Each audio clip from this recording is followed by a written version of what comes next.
5절 말씀, 마태복음 1장 18절부터 25절 말씀, 함께 읽습니다. 예수 그리스도의 나심은 이러하니라. 그 모친 마리아가 요셉과 정혼하고 동거하기 전에 성령으로 잉태된 것이 나타났더니 그 남편 요셉은 의로운 사람이라 저를 드러내지 아니하고 가만히 끊고자 하여 이 일을 생각할 때에 주의 사자가 현명하여 가로되 다윗의 자손 요셉아, 내 아내 마리아 데려오기를 무서워 말라. 저에게 잉태된 자는 성령으로 된 것이라. 아들을 낳으리니 이름을 예수라 하라. 이는 그가 자기 백성을 저희 죄에서 구원할 자이심이라 하니라. 이 모든 일이 된 것은 주께서 선지자로 하신 말씀을 이루려 하심이니 가라사대 보라, 처녀가 잉태하여 아들을 낳을 것이요 그 이름은 임마누엘이라 하리라 하셨으니 이를 번역한즉 하나님이 우리와 함께 계시다 함이라. 요셉이 잠을 깨어 일어나서 주의 사자의 분부대로 행하여 그 아내 데리러 왔으나 아들을 낳기까지 동침치 아니하더니 낳음의 이름을 예수라 하니라. 아멘. 할렐루야. 오직 예수. 마라나타. 오늘도 하나님의 집에 나와 예배하는 여러분들에게 우리 아버지 하나님 은혜와 평강이 넘치길 주 예수 그리스도의 이름으로 축원합니다. 신약성경 맨 앞에 있는 복음서 마태복음 1장에 예수 그리스도의 탄생의 기록이 오늘 본문 말씀입니다. 마리아와 요셉이 정혼 상태에 있습니다. 정혼이라는 건 뭐냐면 법적으로 결혼을 한 겁니다. 근데 1년 동안은 부부 생활을 하지 않아요. 1년 후에 법적으로 해놓고 1년 후에 이제 부부 생활을 하는데 그때 정혼한 그 상태에서 마리아가 아기 예수를 잉태하게 됩니다.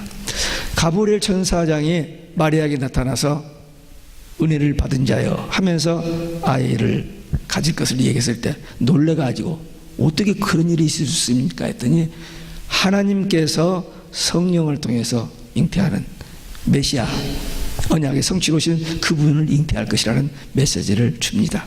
그러니까 마리아가 계집종이오니 주의 말씀대로 되기를 원합니다 하고 받아들입니다. 그때 처녀가 아이를 낳으면 돌에 맞아 죽는 시대입니다. 오늘하고는 너무 다른 시대입니다. 근데 하여튼 하나님의 뜻이고 하나님의 말씀, 천사를 통해서 말씀을 받고는 그냥 순종합니다.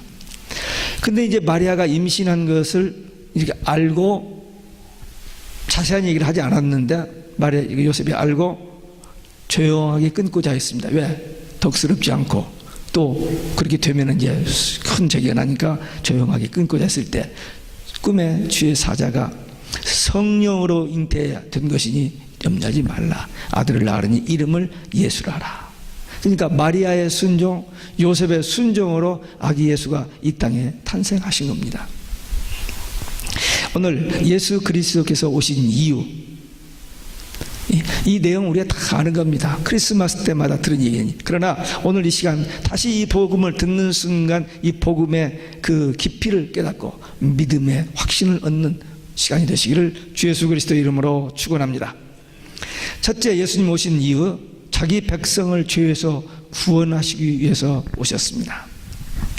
아들을 낳으니 이름을 예수라 하라. 이 예수의 이름은 여호와는 구원이시라는 말인데 히브리어로 여호수아입니다.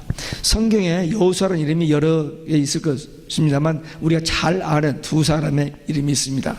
하나는 모세의 후계자 여호수아입니다.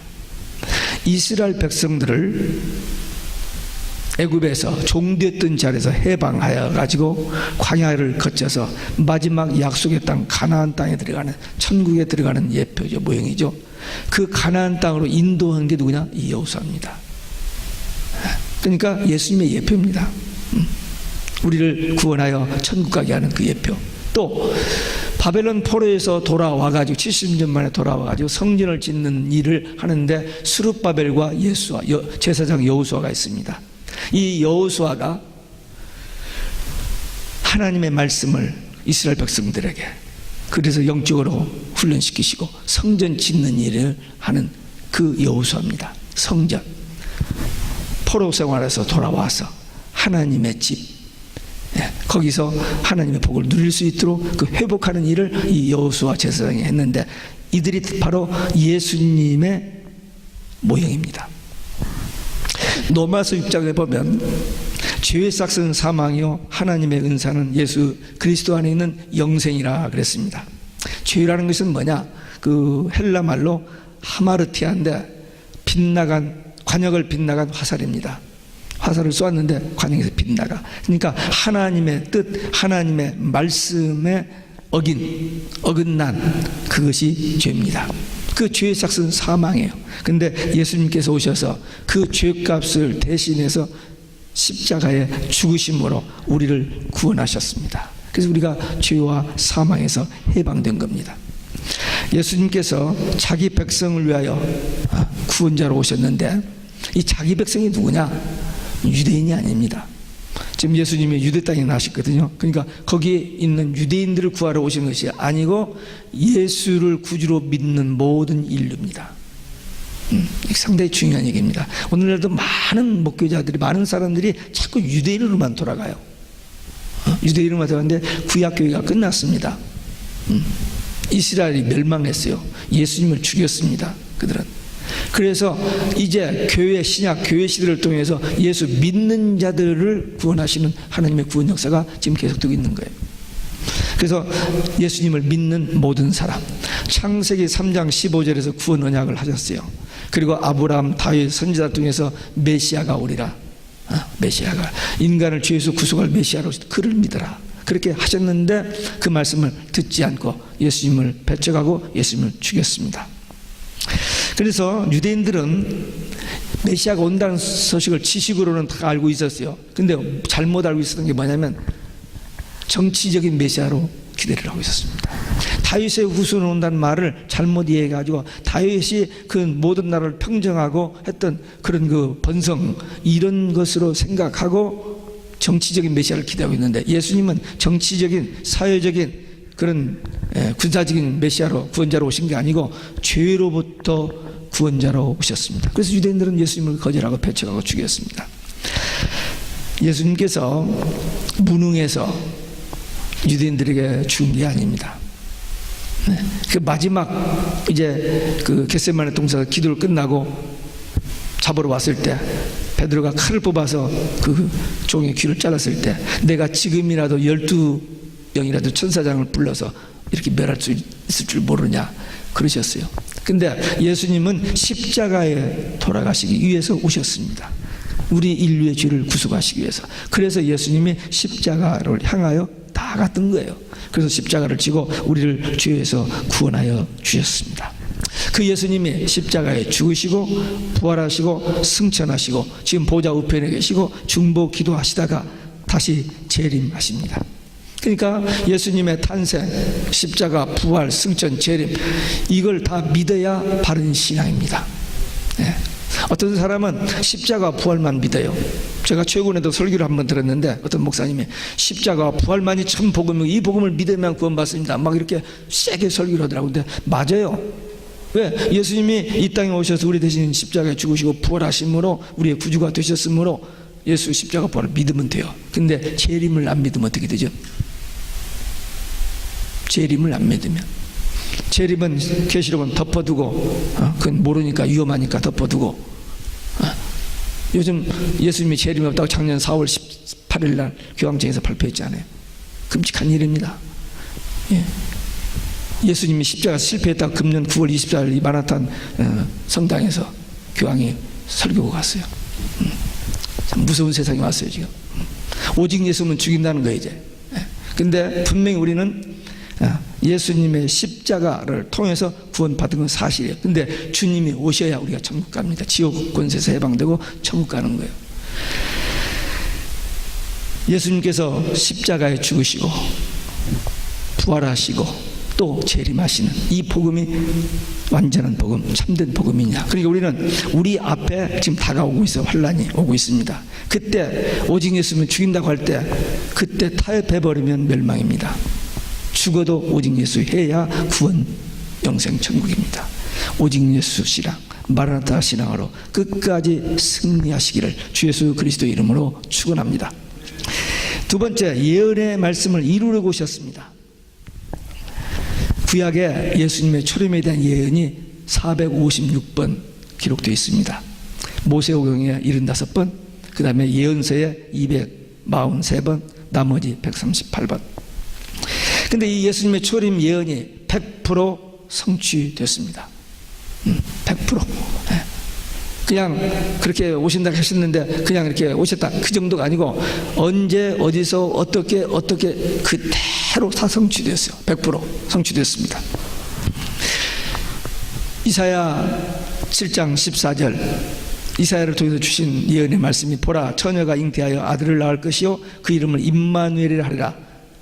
예수님이 나시기 전 700년 전에, 물론 창세기 3장 15절에서 최초의 구원의 약을 주셨지만, 아브라함에게도 주고 다윗에게도 주셨지만, 이 700년 전에 이사야에게 주신 그 말씀 그대로 그 예언이 성취되어서 예수님이 동정녀에게서 탄생, 예수님의 초림 예언이 성취되었습니다.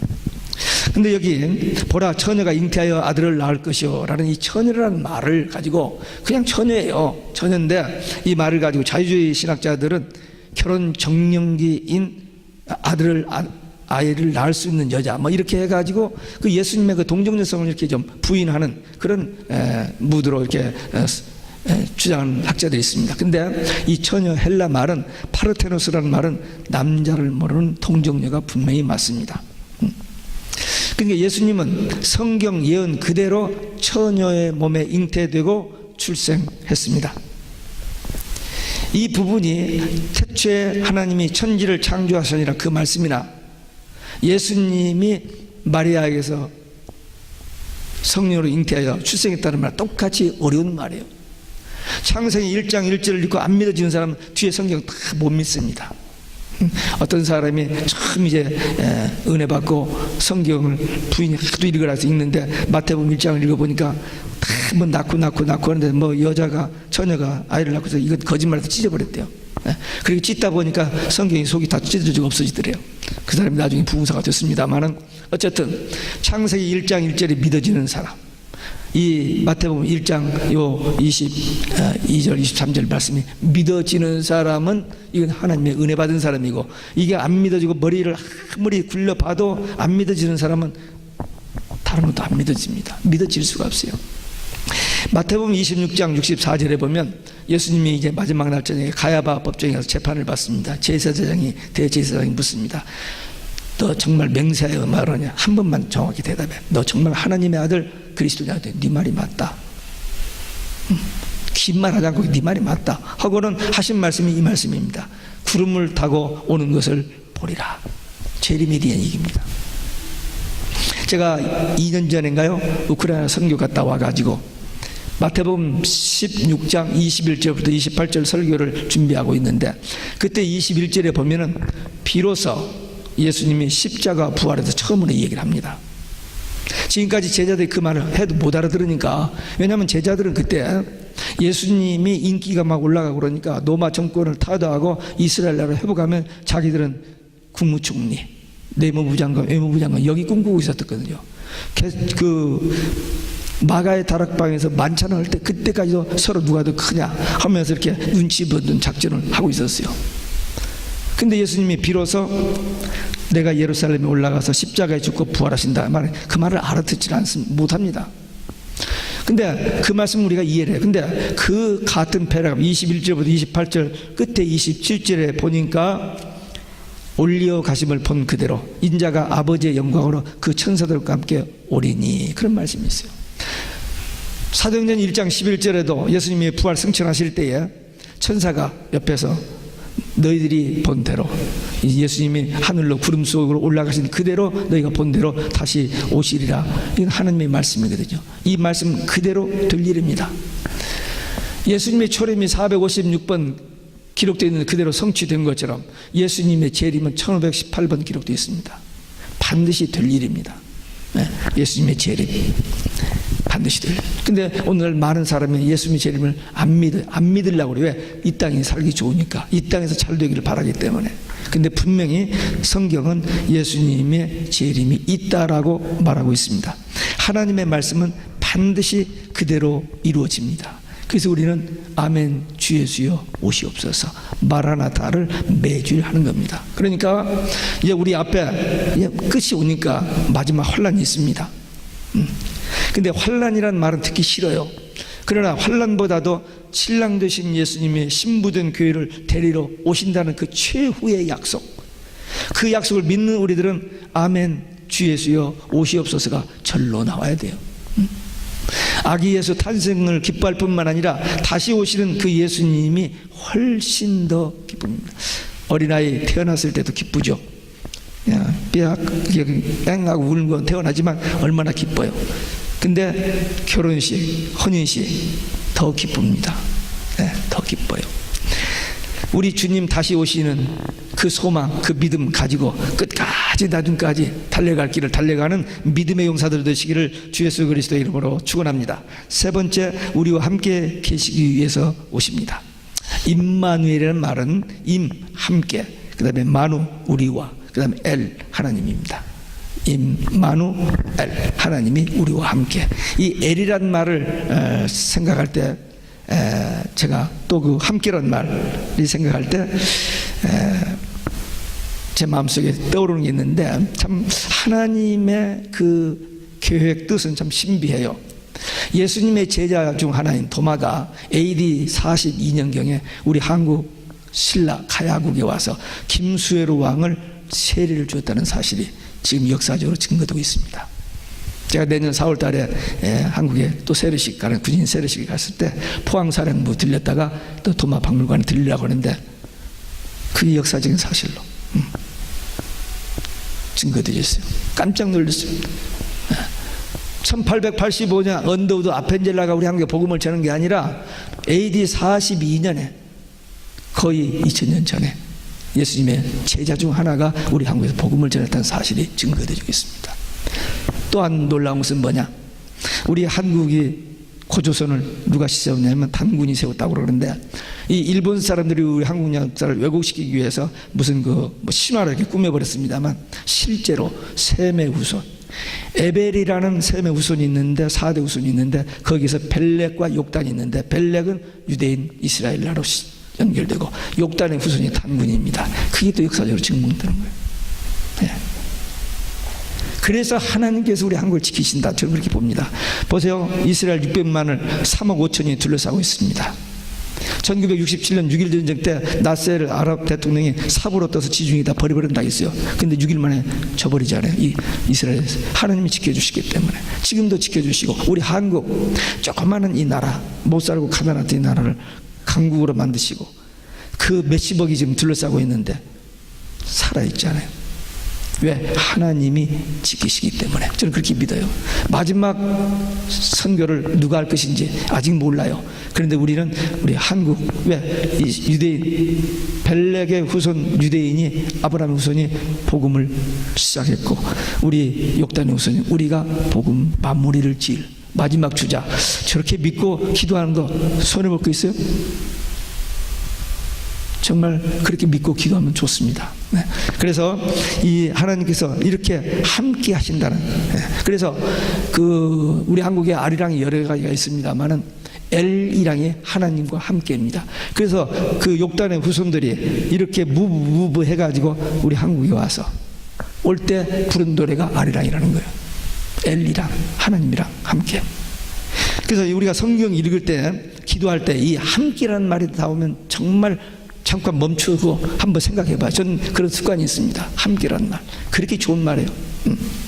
아까 우리 어린아이들에도 설교했습니다만, 엄마 아빠가 함께 있는 거 그렇게 좋아하잖아요. 근데 엄마 아빠도 떨어졌을 때 있잖아요. 근데 하나님은 항상 우리와 함께, 세상 끝날까지 함께 이렇게 있다고 약속하셨습니다. 예수님께서 승천하실 때 마태복음 28장 20절에 보면 내가 세상 끝날까지 너희와 항상 함께 있으리라 약속하셨어요. 아니, 십자가에 죽으시고 부활하셨다가 가시면서 세상 끝까지 있다고 말이 돼요? 근데 어떻게?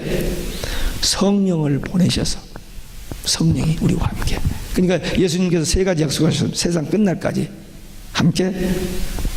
그리고 성령을 보내셔서 함께, 그리고 다시 오시겠다는 이 세 가지 약속을 하고 가십니다. 그래서 함께라는 말이 그렇게 좋아요. 예수님이 우리와 함께. 그래서 우리가 이 땅에서 살면서 고난당할 때가 많아요. 고통당할 때가 많아요. 어려운 일 당할 때가 많아요. 힘들고 낙심될 때가 참 많이 있습니다. 그런데 우리에게는 이 예수님의 말씀, 내가 세상 끝날까지 너희와 항상 함께, 이 말씀, 또 너희 속에, 우리 안에 주님이 함께 하신다. 그러니 얼마나 좋아요. 항상 하나님이 우리 안에 계셔서 성령으로 내주하셔서 위로해 주시고 상담해 주시고 가르쳐 주시고 지혜 주시고 바른 길 가게 하시고, 끝까지. 사람은 변질됩니다. 친구도 변질됩니다. 그 좋은 직장, 그 좋은 사업 안 되고 다 없어질 때가 옵니다. 그리고 좋은 관계에 있었던 그 친구들도 떠나갈 때가 있어요. 그리고 잘 되었던 일이 왜 이렇게 꼬이고 안 되고 낙심되고 육신에 병이 들고, 그렇게 건강했던 사람이 병 들고, 이런 때가 오는데, 그런 상황에서도 주님은 여전히 안 떠납니다. 끝날까지, 세상 끝날까지 우리와 항상 함께 있겠다고 약속하신 그 말씀 반드시 지키십니다. 성령이 우리 안에 계시잖아요. In us, among us, 우리 가운데. 그리고 성령이 우리 안에 계시니까, 하나님이 우리 안에 계시니까, 예수의 생명이 우리 안에 있으니까 우리 마음에 천국이 이루어진 겁니다. 그래서 우리 마음에 천국도 사는 거예요. 아니, 목사님은 참 좋겠네요. 마음의 천국. 여러분들은요? 안 좋아요? 똑같아요. 예수 믿는 사람은 하나님의 자녀로 거듭났고 영이 살아나 버렸어요. 영이 죽었던 우리가 예수 믿으면 예수의 생명이 우리 안에 들어오니까 영이 살아버려서 이 영은 죽지 않습니다. 우리가 이 땅에서 살다 죽으면 육은 땅에 묻히고 영은 낙원에 가 있다가 주님이 재림하실 때에 영과 육이 부활체로, 변화체로, 그래서 천년왕국에 들어가요. 그 천년왕국은 뭐냐? 에덴 동산 낙원의 회복입니다. 그래서 이 땅에 이루어져요. 저기가 아니고 이 땅에. 아니, 이 땅에서 무슨 천국에 하나님이 갱신합니다. 계시록 16장 17절에 보면 마지막 7번째 대접이 쏟아질 때 천지가 개벽돼요. 그리고 21장 6절에 보면 낙원이 회복되는 것을. 그래서 하나님이 다 천지 창조 이루시고, 예수님이 구원 이루시고, 심판, 천지 개벽 이루시고, 낙원 회복시켜 이 완성하신 당시 4번 나와요. 계시록에. 그게 하나님의 비밀입니다. 그래서 우리는 조금 더 두려워할 필요가 없어요. 하나님이 우리와 함께. 그러니까 기도할 때든지 찬송 부를 때든지 함께라는 말이 나오면은 기뻐야 돼. 왜? 얼마나 힘이 나요. 주님이 나와 함께 하시니. 이게 체험하는 것이, 누리는 것이 성령 충만한 성도들의 삶입니다. 우리 모두는 세상은 점점 무서워집니다. 날마다 변해요. 지금 10년 전, 아니 1년 전만도 상상할 수 없던 일들이 지금 팍팍팍팍 터져요. 이제 더 이상 감추고 숨길 것도 없습니다. 공공연하게 그냥 이게 퍼블릭하게 이제 마지막 때의 어떤 징조들이 보여지고 있습니다. 이때 우리는 기억할 것이 뭐냐? 하나님이 나와 함께 하신다. 나는 구원받은 하나님의 자녀다. 이것이 확신돼야 돼. 교회를 얼마나 다녔느냐, 얼마나 봉사를 잘했느냐, 얼마나 사람들이 알아주느냐, doesn't matter. 그게 다 없어지는 것들이에요. 딱 한 가지만 남습니다. 내가 예수 바로 믿었느냐. 믿었으면, 구원 받았으면 끝이 오면 주님 나라 가는 거. 이거 하나만 확인해야 돼요. 그리고 나면은 우리가 해야 할 일이 뭔지 알아집니다. 얼마나 돈을 많이 벌까, 얼마나 은퇴 후에 조용한 데 가서 좋은 데 가서 잘 먹고 잘 살까. 그건 아무 의미가 없고 딱 한 가지. 아직 구원받지 못한 사람들, 가까운 가족들, 친척들, 이웃들, 그들에게 이 복음 전하여 구원받고 천국 가는, 이것보다 더 큰 관심이 있을 수가 없어요. 그게 하나님의 소원이거든요. 주님의 지상 명령이거든요. 우리가 이 땅에 살 수 있는 가장 위대한 사역입니다. 큰 일 많은 일 못해도 좋습니다. 세례 요한 6개월 일했어요. 한마디 하고 죽었어요. 세상 죄를 지고 가는 하나님의 어린이라고 처음으로 메시아를 증거하고 죽었어. 목베임을 갖고 죽었습니다. 예수님 3년 반밖에 일하지 않았어요. 우리도 얼마나 오래 사느냐, 그게 아니고 하나님이 생명을 이 땅에 주셨는데 한 번 살다 가는 이 일생 중에서 딱 한 가지 사건, 중생, 거듭나는 사건, 예수 믿고 영접하는 사건 하나 있으면 끝납니다. 그리고 천국 갑니다. 그리고 우리 남은 생에 숨 쉬는 시간 동안 주님 오시는 그날까지 해야 할 일은 복음 전하는 거. 이 천국 복음 전하는 것, 그것만이 저와 여러분들이 해야 할 일입니다. 이제 주님이 오신 이후 우리를 구원하시기 오셨고 언약을 성취하기 오셨고 또 다시 오신다고 언약은 반드시 이루어질 것이고 그 다음에 주님이 우리와 함께 하시기 위해서 오셨습니다. 이 땅에서도 천국 가서 영원히 우리와 함께 하시는 그 예수님의 언약을 굳게 믿고 끝까지 나중까지 오직 예수 신앙으로 승리하는 믿음의 용사, 기도의 용사들 되시기를 주 예수 그리스도 이름으로 축원합니다. 아멘. 우리 한 목소리로 통성으로 기도하겠습니다. 오늘 주신 말씀, 받은 말씀, 우리에게 일어난 이 영적인 사실을 깨닫고 감사하며 감격하며 구원의 은총에 대한 감사의 기도가 드려지기 바랍니다. 아버지 하나님,